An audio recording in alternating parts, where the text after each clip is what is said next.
kalusugan para magkamal ng salapi.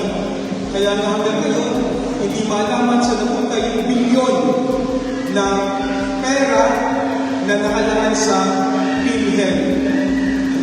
Hindi na makita. Hindi na makita saan napunta, saan na-insert yung budget sa PhilHealth. Diba?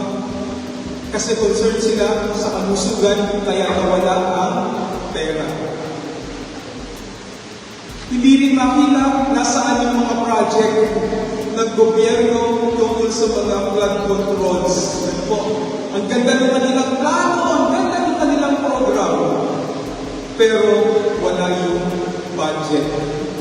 Wala yung pera. At minsan din ay ginagamit din natin yung mga salita ng Diyos para i-justify yung ating mga maling actions.